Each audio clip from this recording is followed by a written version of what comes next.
Hey everyone, so we've just gone live with Steve Pugh this week, and the topic was about the power of a hello, and just how not enough people are brave enough to make that kind of first reach out to someone. Some key takeaways from it were, firstly, do your research.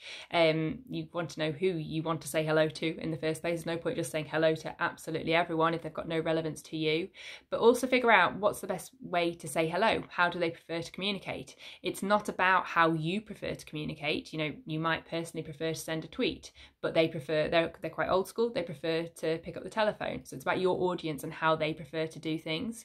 And we talked about the different generations and how, you know, perhaps some of the younger generations, they don't like using the telephone. They haven't grown up with it. And perhaps sending a letter is even more alien to them. But actually we did a campaign over summer, you know, when things were quite tight with the pandemic, and we did old school, some cards that we posted out. It actually went really well. Again, it's just that power of saying hello, reaching out, making new introductions. And of course, it doesn't always have to be new introductions. It can be a way of keeping connected with people.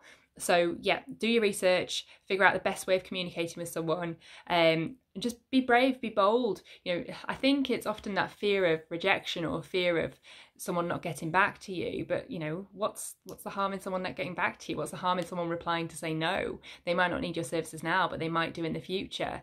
So all of those things are really, really important. You know, what we do as a PR agency, we tell your story using PR, social media, content marketing to build your brand. It doesn't necessarily translate directly to sales. It builds attention, it raises awareness of your brand. It hopefully puts your brand in a favourable light so that when a sales opportunity does happen, it's a lot easier, but you still need that kind of, that bold introduction to someone using the right style, the right method of communication, and then you need to close the deal.